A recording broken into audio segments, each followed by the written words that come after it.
This is Keys to the Shop, episode 346, Connecting People Through Coffee with Celeste Wong of The Girl in the Cafe.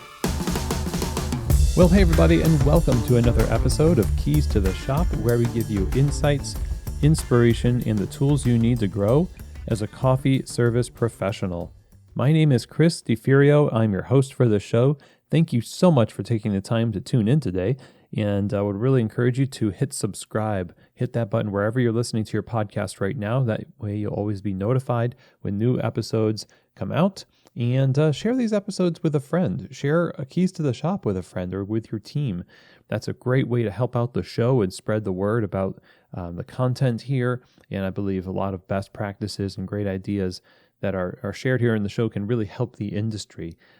So thank you very much for those of you who have already done that. And, Keys to the Shop, on top of doing this podcast, also does consulting. I offer consulting by working directly with you to help you either start your coffee business off on the right foot or take your existing operation and improve the excellence of your people, your quality, the operations of the business.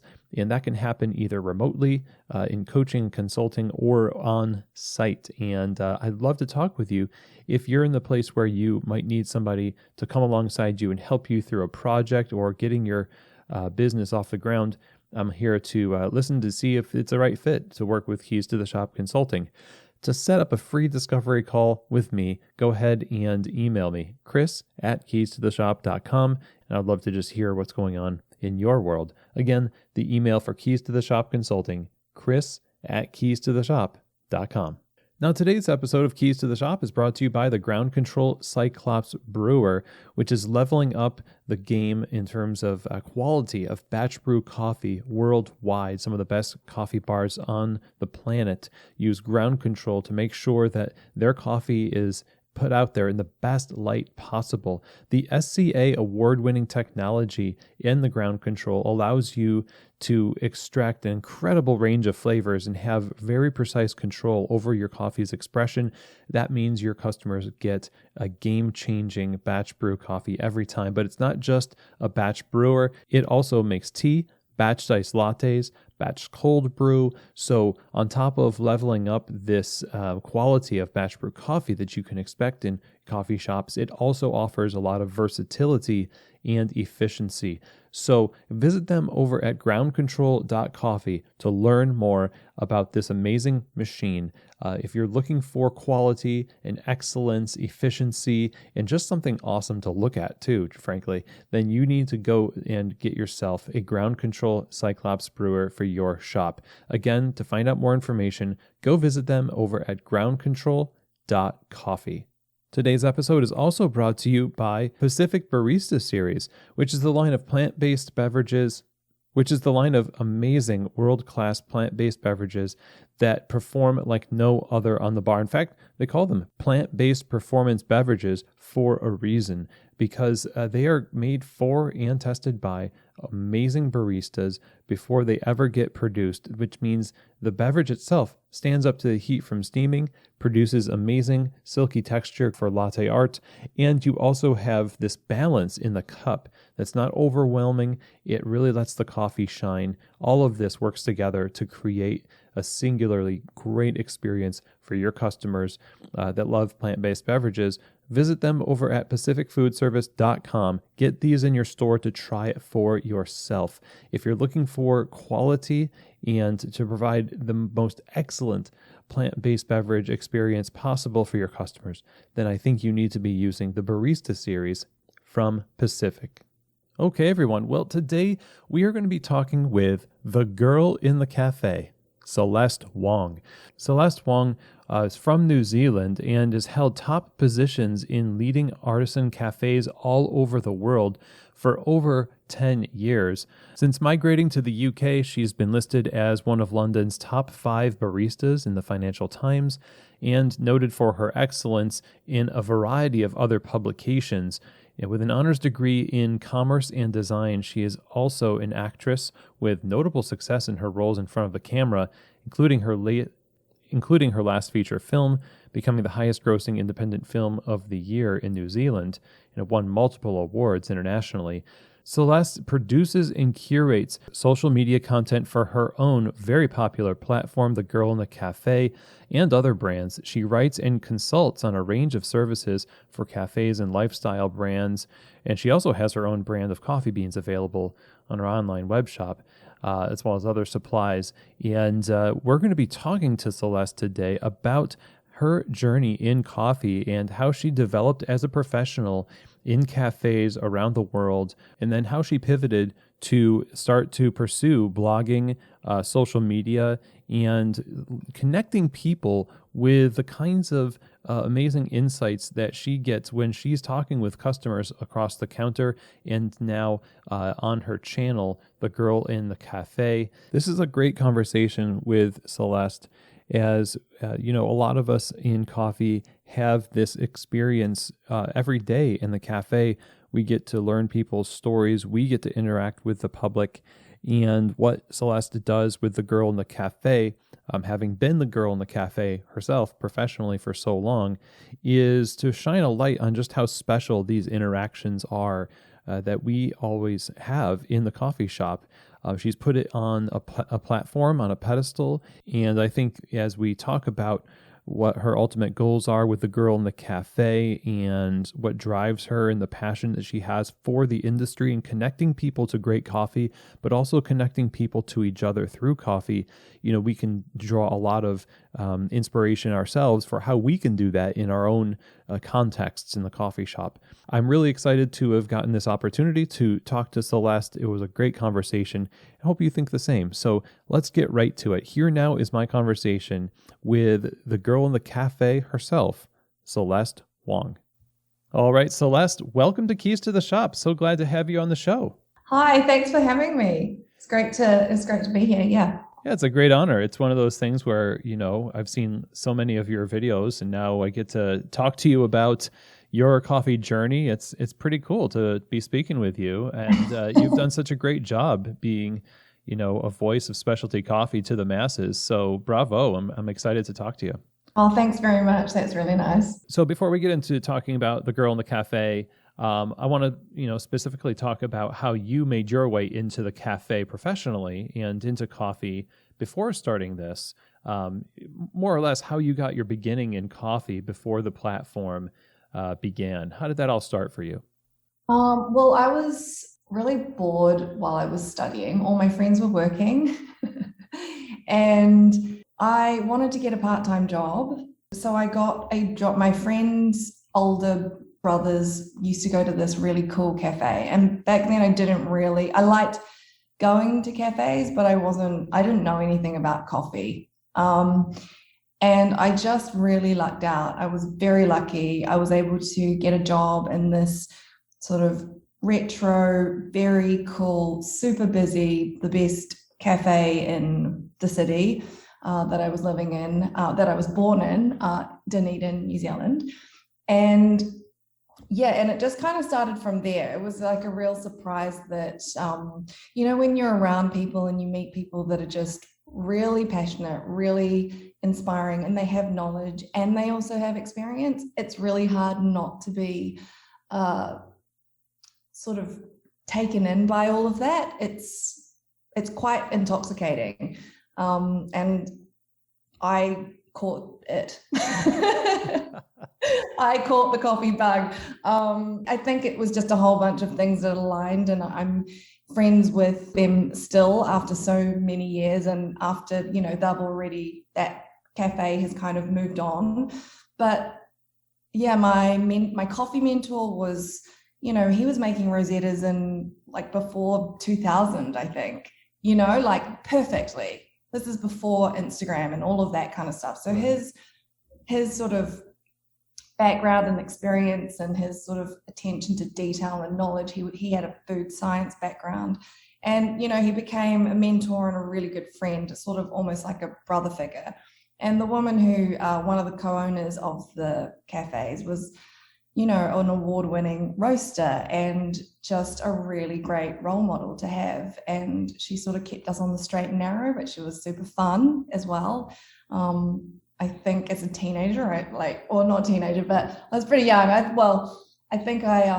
remember getting sort of drunk off beer with them, but it wasn't supermarket beer or grocery store beer. It was already back then, it was craft beer. So everything was, I was just able to, I think I just lucked out, getting a job at a cafe that was just cool, but also really, really good at what they did. And I think I got really interested in coffee, obviously because I was being taught how to make it.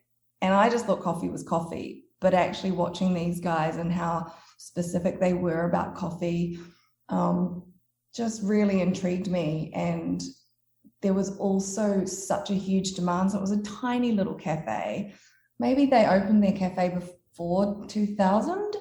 I came after that, but so they were very popular. And I just couldn't believe that so many people just wanted their fix. It had that vibe. It was like customers would come in 4 times a day religiously. And to me, that was astounding, as basically I was a kid. So, really learning intensively. I remember at 2:00, we would all break for lunch together.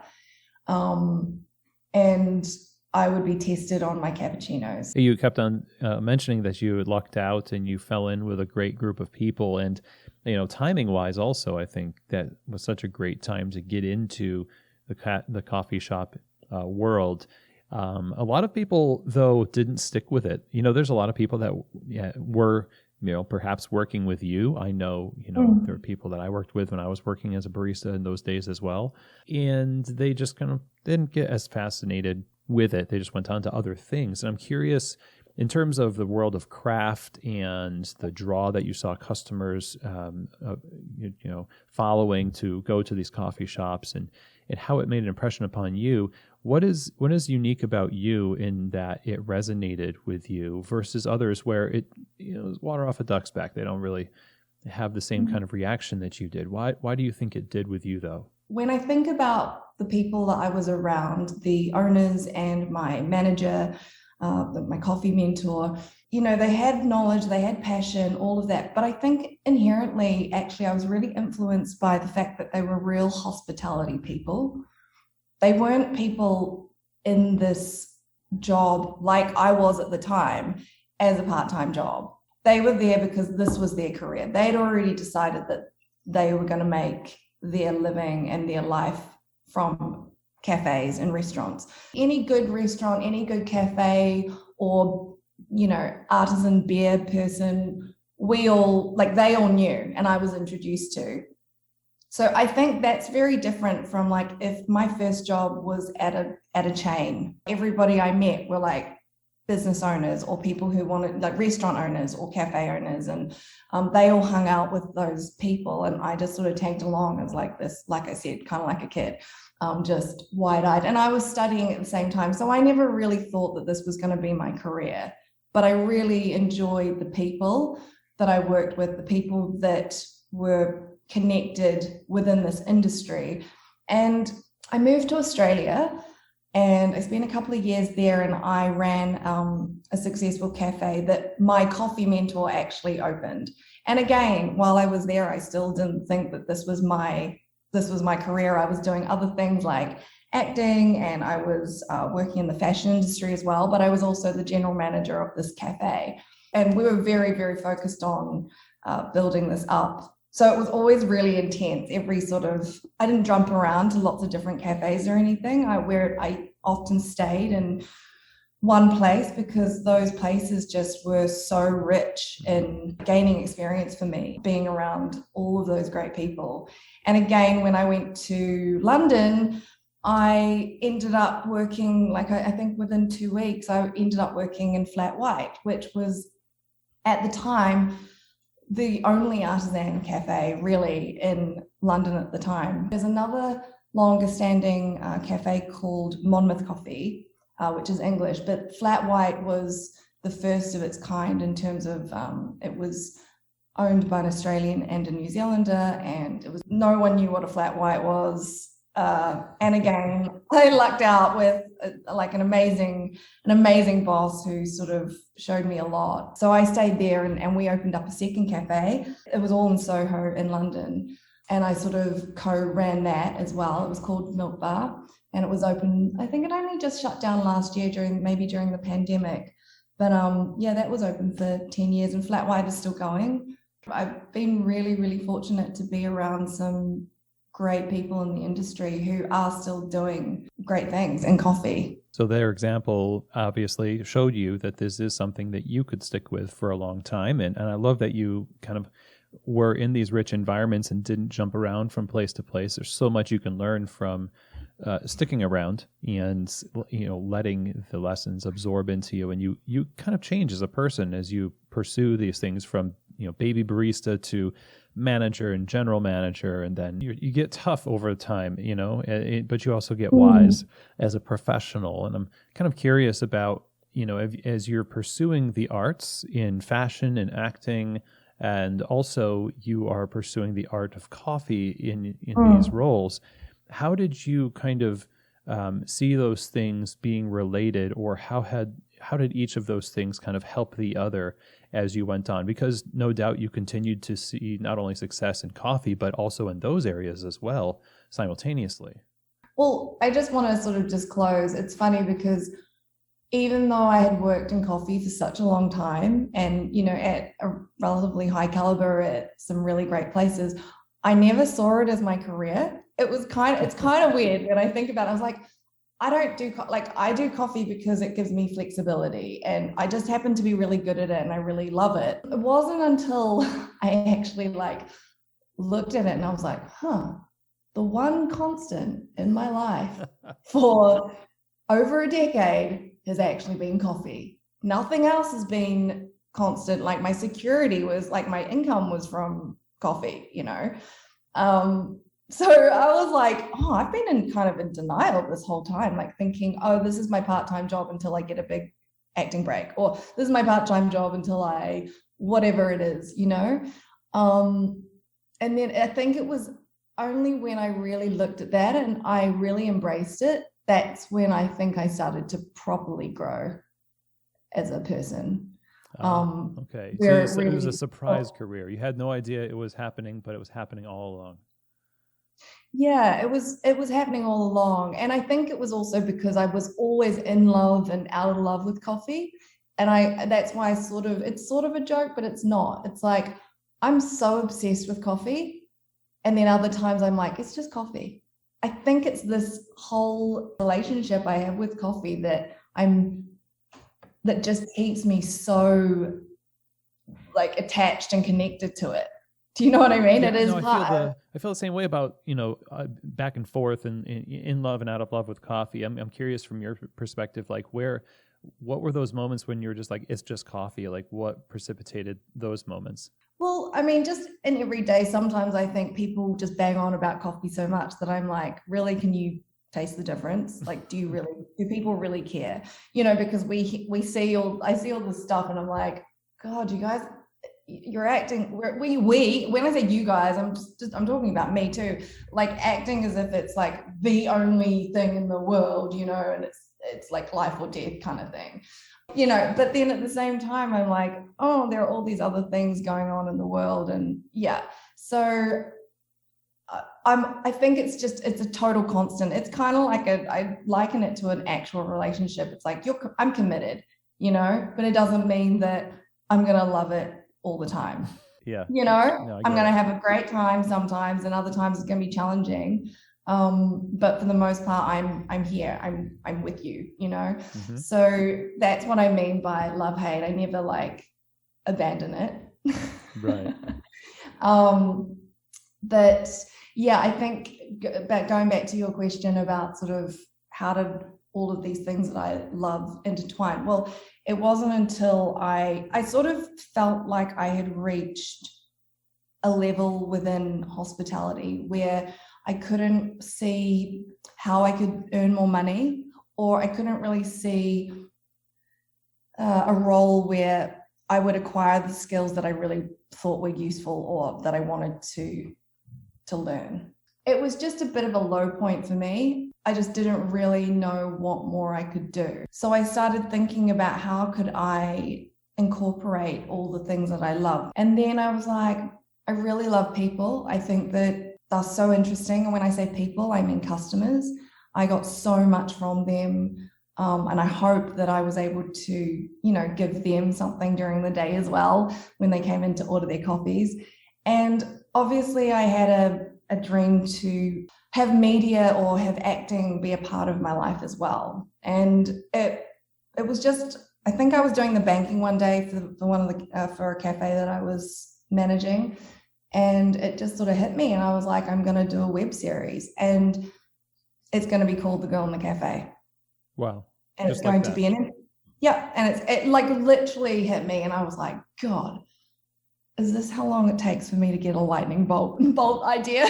Like, this has been sitting in there, but I think a whole lot of things had to kind of align for me to you know, to get to that stage. And it takes as long as it takes, but it definitely did come from something organic and passionate. I don't know what happened, but I just got obsessed, and it just, I felt a real purpose, because I genuinely believed, and I genuinely believe still, that that show in particular would help people, and it would give them insight. And I thought it was a great concept, and I was doing some research, and you know, and I was like inspired by a bunch of different things, and nothing else at the time was out like that. Still really isn't, because also I was going through my own sort of personal revelation in a way, and realizing that I'm unique, and you know, I was gaining more confidence in myself and my visions and my goals and stuff. So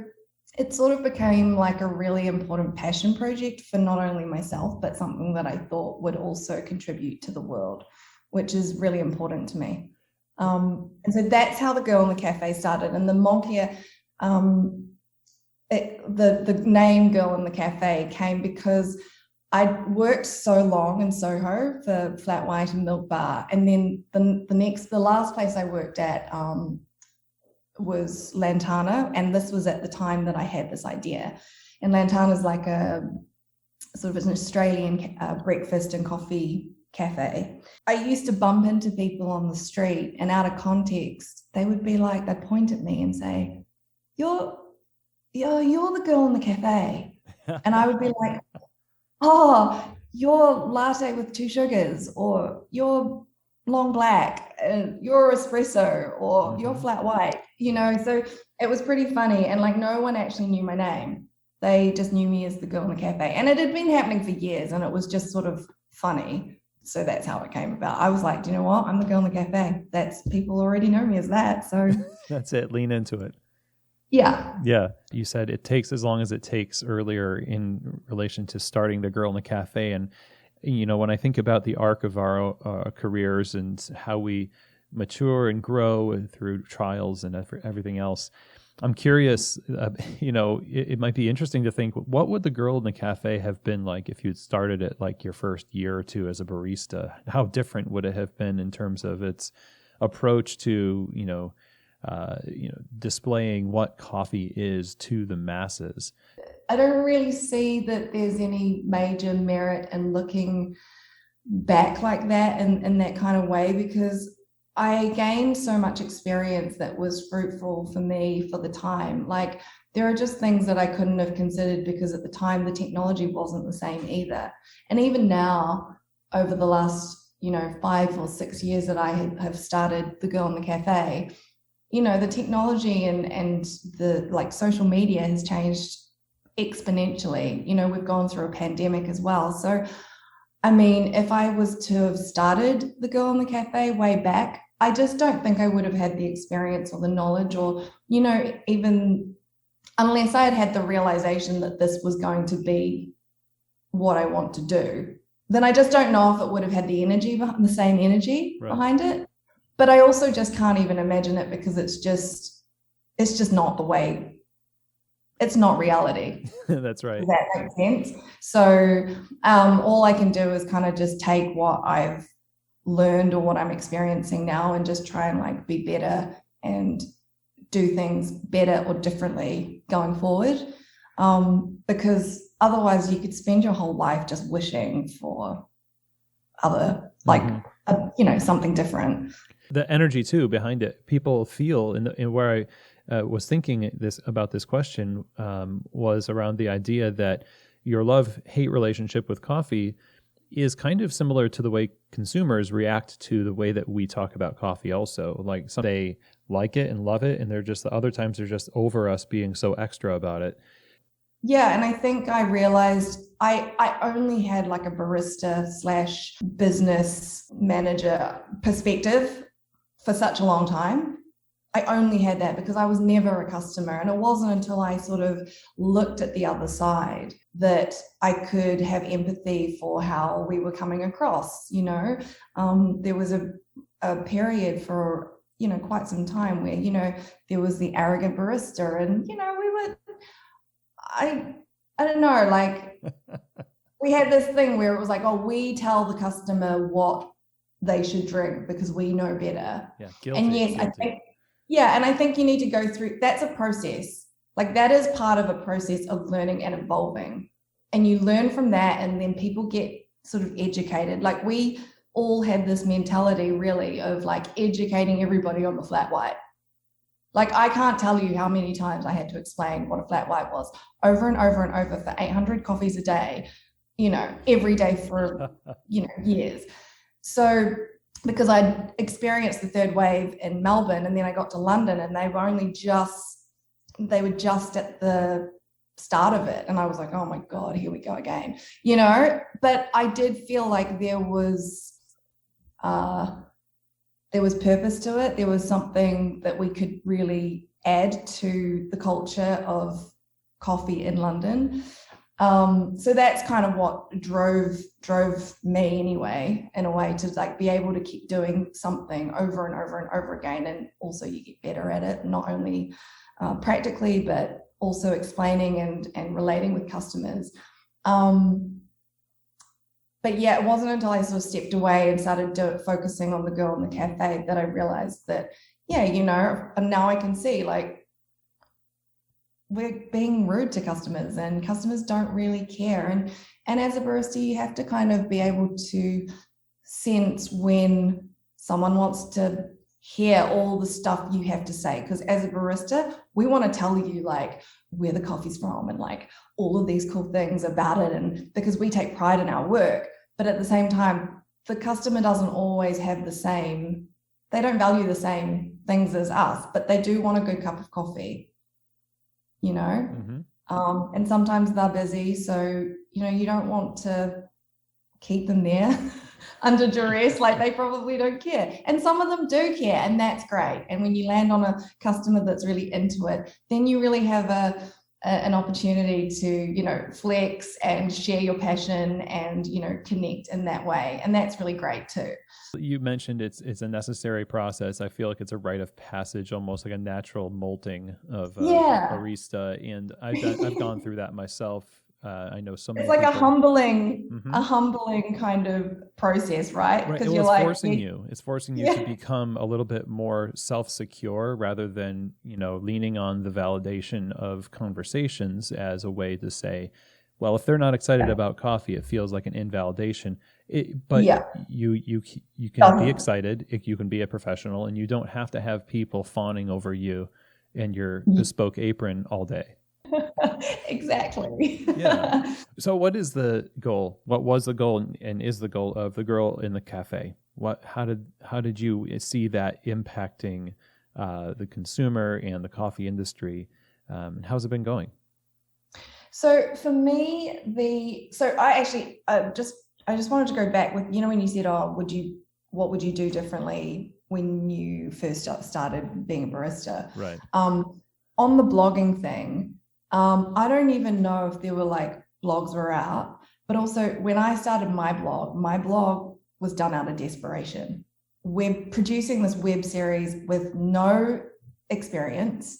I don't even think I had really presented, because presenting is kind of different to acting. I thought it actually is. I'd never produced anything, but I knew that it was going to be made. It was going to be amazing, like in my head, right?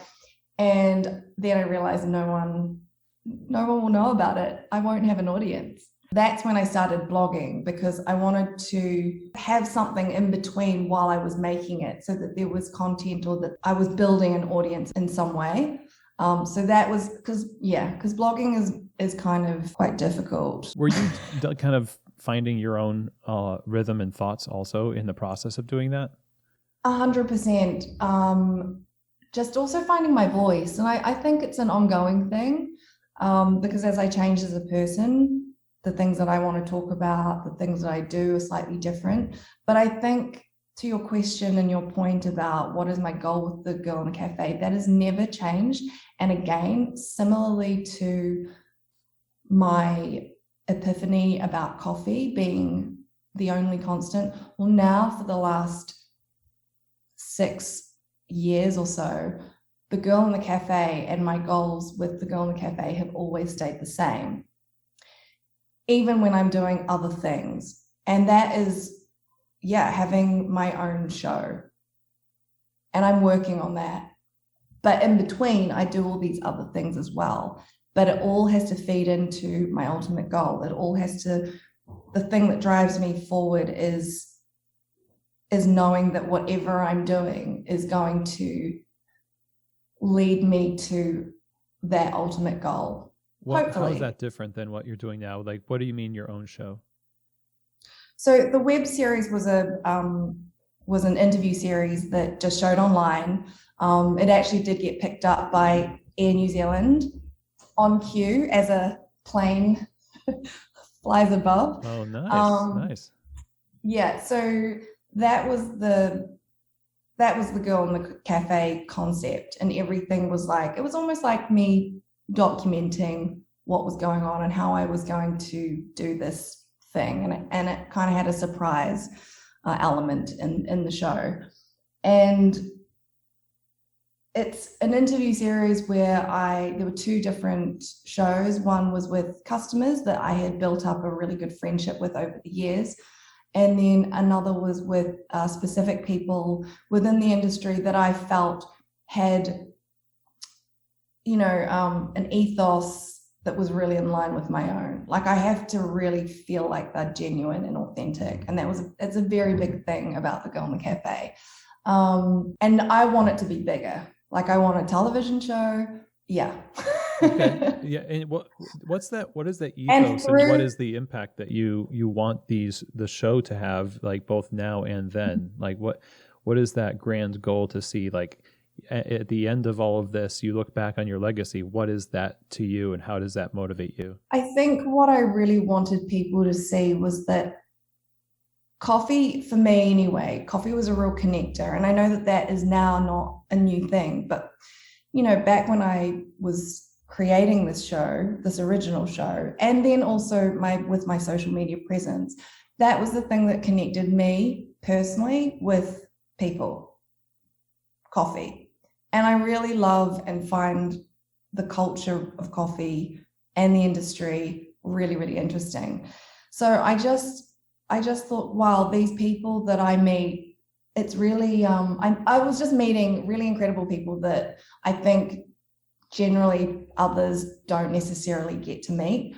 But not only are these people incredible, they have so much insight and have not only taught me things that I just sort of thought, oh God, it's kind of wasted just on a conversation with me. Like, I can take this and I can be inspired by it and I can do whatever I do with it. But I'm like, what if the world got to hear the insight from these amazing people? One of the guys who's become a really good friend of mine, and I've known him for years, and it's really interesting. I'm meeting up with people who used to be customers of mine from back in the day in early London times. And we're still in touch, and they have really fond memories. There was an impact there, I think, from the cafe and the people that worked there.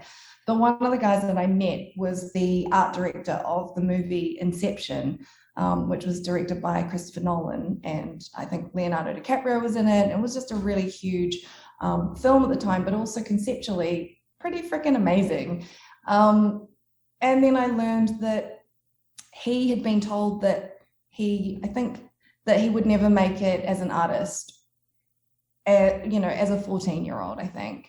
And he somehow had the guts to go and knock on some doors and, really get into some animation studios, and basically worked his way up to the point where he's like the top of the industry in the film industry kind of thing. Sure. And I just thought, God, and he's so unassuming and super, quiet, actually so sort of shy that he broke the news to me that after sort of saying he would come on my show, that he didn't feel comfortable coming on my show, and I cried.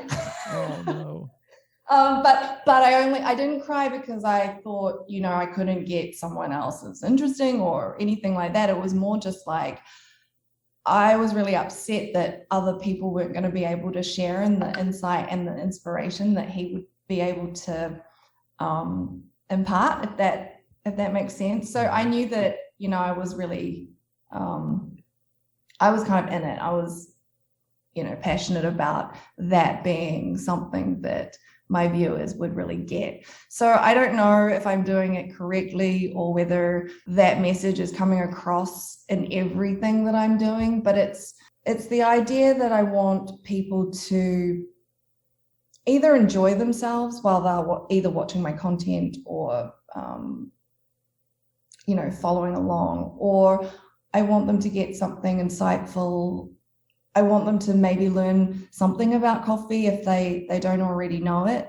I don't want coffee to be inaccessible, but I also don't want to ignore the fact that it is also really complex. And it all just interconnects with, my show and everything as well. So when you talk about spreading a message or wanting the world to hear these great insights that you hear from professionals, and now that you've been doing this for a number of years to make, as that's your goal, there has been a lot of insights that you've gotten to share with your audience through presenting these people and their thoughts, and even your own. What are some of the most memorable insights or impactful insights from guests, or even just epiphanies that you've had yourself, that you've had over the years, that really makes you happy that you've built this? I think it's the process of learning and developing and believing in myself, and being able to share that is quite satisfying. Right. Whether it's sharing someone else's insights or success or knowledge, or whether it's my own. And I think lately it's more my own as I get older, as I am more experienced, as I do more insightful reflection on myself. I hope that that impacts other people. I do know, because I get responses from people that I don't expect, but in terms of like my guests, I think the thing that is just probably the best thing to get out of all of my interviews and all of my sort of shows or the content that I do with other people is just the mere fact that these people are out there doing it and they're giving it a go. And I just think that is the first step in realizing any of your dreams. Because I just think that when I realize like an idea is just an idea, it doesn't actually mean anything unless you do something about it. An idea is just a thought in your head, and you can tell a million people about it, but if you're not doing anything to even try, when I realized that, I was like, well, I have to try. And anything that I try, there's a chance that I'll succeed, but there's a chance that I'll fail. And there's so many things at the moment, even just in my life, just going on right now, that I'm super scared, and I'm not sure if I'm scared of failure more or success, but I think that at least I know that I'm working towards it. I'm always doing something that is forging ahead and moving forward in line with the kind of life I want to have. I mean, personally, what I get from everybody is just like, wow, I just admire people's courage. And I want to be a person of courage. And I know how scary it is to start new things or to do whatever it is that you're doing in your life. But I do think it's important to do something. Whether big or small, and small might just be learning how to make a better cup of coffee and not being intimidated to try different ways of doing it. And big might be, talking to a family member you haven't talked to in 5 years and working on reconciliation. Some that's deep and hard. But I appreciate that those thoughts, especially because so much of what we do in coffee crosses over into the personal realm. It's always kind of intermingled, professional and personal, and we become better people the better we handle ourselves in those small and big areas. And you kind of remind me of the book by Stephen Pressfield, The War of Art, talking about the concept of resistance. You're familiar with that book, no doubt. Yeah. I mean, I resist. I have to actively not resist. It's always there. I resist resisting. Yes. Turn it on itself. But no, I mean, that's great. Looking at the progress of, your own progress, I think that's been evident from all of the things that you've put out. And then, even representing the progress of the industry, because the industry has changed. And as your channel and platform is a reflection of the industry, things have grown. And one of my last questions to you here is kind of along those lines. And how have you seen the industry change as you've been working and now representing the industry on this platform? How have things really gone over the years? I mean, technology has had a huge part to play. Technology and also obviously social media has had a huge part to play in the sort of evolution of coffee, and ideas get spread much quicker. Before it was ideas on how coffee is made would be quite slow, because it would take an immigrant to come over to London, for example, start a cafe, introduce a flat white, and then people from London might go to Europe and be used to the flat white being everywhere in London, and no one has flat whites in Europe or Spain or wherever, or a different kind of version. And the same with filter coffee. Filter coffee wasn't a thing 10 years ago here in the UK. That has filtered, excuse the pun, filtered down from the Scandinavian countries. And now with social media, you can just take a picture of your drink and someone immediately across the other side of the world can see it, be inspired, and try and either recreate it. Yeah. So I think that's had a huge impact on the industry. Everything is faster. Is that always positive? The quick accessibility and connectivity?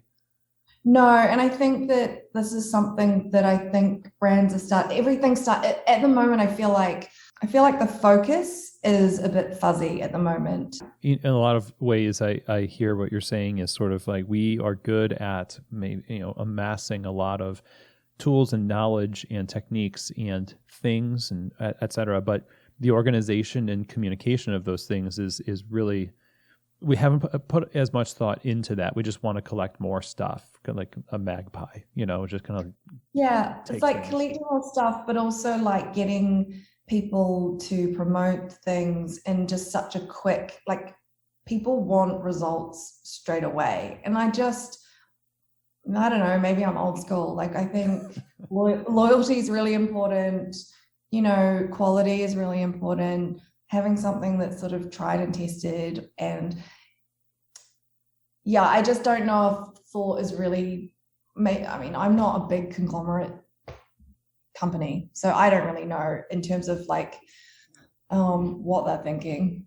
But I do think it needs to be a bit more personal, and I think it needs to be, you're right, like I don't think being fast is always the best. Going back to your beginnings in coffee, it seems because you've had such the root of your career was based in a certain loyalty, a certain long-term dedication to a group of people and a place that allowed you time to get the information down deep, settled, Yeah. mature in certain ways that today might seem a little bit more elusive because everything is like the resistance, as we're saying, is not exactly there because convenience has removed the obstacles, but the prize itself is prized in some ways because of the obstacles. Yeah. I mean, I think there's something to be said for really just taking your time and learning a craft or learning whatever it is that you are trying to get better at. And I think, an example today, I think that, in the coffee industry is maybe latte art.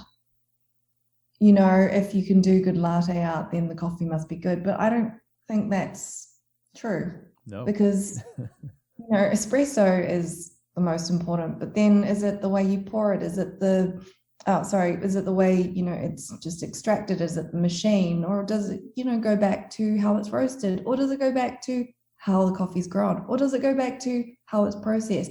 There's so many things, but there is this, there's a superficiality that has kind of come across the coffee industry, I guess. Like now talking to you about it, it's only just kind of dawned on me that that's maybe what it is. It's interesting because in the ecosystem of convenience exists platforms similar to yours. Not that yours is the culprit for these things, but there's an opportunity. I'm probably guilty of all of it too. I mean, I'm just also experimenting and learning myself like every day. Yeah. No, I mean, and I've said to people who listen to this show too, there's so many episodes on this show. You could just binge all of this stuff. But if you're not listening to like one episode and then actually taking it and then using it, then you should probably stop listening, at least until you've started to take action on something. Yeah. So my last question to you here, is, I guess, as we wrap up, is what's next for you? What is your, maybe in the next couple of years, maybe this year, and how would you love to see the industry focus their energies in the next couple of years also? So what's next for The Girl in the Cafe, and what would you love to see be next for coffee in general? So you've caught me at a time where I'm relatively open in terms of what is next for me. But of course, I would like to have my own TV show. All you producers out there and others listening.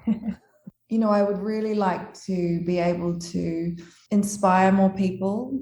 In order to do that, I think I just need to continue to grow as a person myself and just lead by example to myself and maybe to other people. And if people want to come along on that journey with me, and maybe they'll get some insight or some inspiration or some nuggets of knowledge either from myself or from things that I learned through other people as well, then I would absolutely love for that to happen and for that to grow.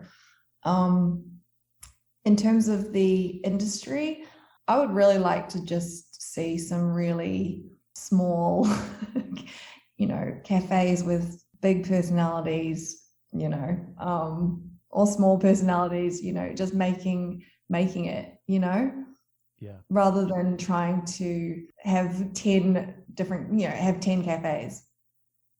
No, I feel that. Yeah, it does seem like that latter example is sort of the goal for a lot of people.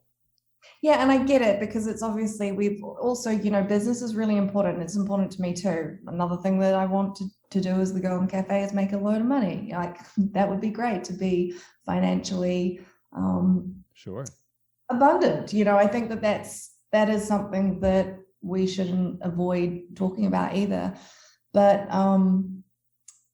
specifically within the coffee industry and the cafes, it does always seem like the goal always seems to be just, I don't know what it is or whether it's people that I'm talking to, but the goal seems to be, opening as many cafes as possible, and that's great. But I also do miss, like some of the smaller, really good quality, really special places. But that's not to say not to expand, because I also believe in expanding. So I don't know what the balance is. Well, I appreciate the thought there, especially because I think there's a lot of, genuine interest in seeing people do something that's really authentic and truly is done with a connection to community and grounded in just relationship and the kind of things that you want to get from your guests on your show. A lot of those things happen in those smaller cafe settings.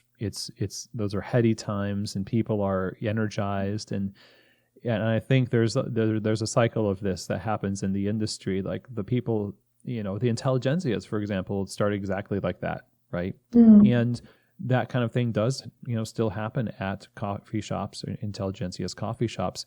Maybe a little bit more so with the organic, small quote unquote mom and pop shop that opens in a suburb that is, just really fresh and really connected and really, vibrant in their energy because they're new. I just think that there's something about there was a real sense of community, both when I was in New Zealand and when I was in Melbourne and when I was in London. The coffee community and also like the customers. It was just such a rich sense, such a rich vibe from those independent cafes. And I also don't want to, confuse the idea that I don't support, big businesses, because I also do. I find like Intelligentsia or Blue Bottle, Verge coffee roasters, they're very good. And I also really love that. I think it's really inspiring that they've been able to expand and really sort of allow good coffee to be accessible by many people. True. That has been one of my goals, was to make specialty coffee more accessible to more people in a non sort of exclusive kind of way, or excluding. I didn't want to exclude people. I think maybe I just have not really a balance at the moment. Everything seems imbalanced in the world. And thus is the tension of life. But we're thankful to have your platform there to help, extract lessons from fellow humans in coffee and outside of coffee. And this conversation, I think, has really been great and insightful also. So I'm grateful to have you on the show. Where can people learn more about The Girl in the Cafe and stay updated with what you've got planned? You can link to all of my social media platforms via my website, which is thegirlinthecafe.co.uk. The Girl in the Cafe, all one word. Or I'm most active on Instagram, which is The Girl in the Cafe, but it's underscores between each word. So feel free to get in touch either via my website or my Instagram, and hopefully I'll be releasing some more YouTube videos shortly. Excellent. Celeste, it's been awesome to talk to you. Thank you so much for joining us on the show. Thanks so much for having me. It's been really great to chat. Well, I hope that you enjoyed that conversation with Celeste Wong. It was again, one of those conversations that really makes me grateful for my own experiences in the cafe. And I always want to kind of lean in to see what kind of dynamics are happening across the counter from barista to consumer. And then also consider the idea of how we as an industry communicate to the consumer. Celeste is reaching so many people with her platform, and in our own worlds, in our own platforms, we have an opportunity to represent well the industry and bring our consumers, our customers along with us to experience the joys that come from great coffee and great coffee culture. And I especially like the sentiment of returning to a rich sense of independent coffee shop life that for all the expansion that happens in coffee sometimes can be sacrificed. Our desire to grow can sometimes sacrifice the quality of that growth or the experience of what people experience in the coffee shop. So I would definitely echo, her desire to see a little bit more of a dynamic return of those types of things. And hopefully people like herself and all of us who have the opportunity to sort of build the future as we go will help in that direction. So a huge thank you to Celeste Wong for being on the show and talking to us and giving us all these great insights. You can find out more information about what she does at The Girl in the Cafe at her website, thegirlinthecafe.co.uk. We'll link to that in the show notes as well. And of course, you can find her on social media channels like Instagram. The handle there is at @thegirlinthecafe, underscores between all the words. You can find Celeste Wong there. Definitely follow that account and check out the website as well for all that's happening with The Girl in the Cafe in the future. So if you have any questions, comments, or feedback from me about today's episode, feel free to reach out. Chris@keystotheshop.com is where you can do that. And that's also where you can reach out for Keys to the Shop consulting. Chris@keystotheshop.com. Now, one of the places that you can connect with the industry and learn how to run a better coffee shop is Coffee Fest. 30 years. That's how long they have been running Coffee Fest trade shows. This year is the anniversary, so it's 30 years in 2022. This is one of the best, I think the best event you can go to if you want to have your team energized, yourself resourced, you want to learn and grow as a coffee service professional, a retailer. Coffee Fest trade shows over at coffeefest.com is definitely something you need to check out. I've been doing this since 2004 as a judge and a presenter, and trust me when I tell you that it just gets better and better every year. And when you go to register, you can get 50% off your registration fee by using the code KEYS. If you're a listener to this show, use the code KEYS. When you go to register for Coffee Fest in 2022, you get 50% off your registration. And I hope to see you at one of these shows. I'll be at all three. Definitely say hello to me. I'd love that. And anyway, for more information, again, go to coffeefest.com. And with that, that is the end of our show, everyone. Thank you so much for taking this time to hear Celeste Wong's story and learn from her inspirations and motivations for The Girl in the Cafe. Thank you so much. And as always, I hope that this episode has truly given you keys to the shop.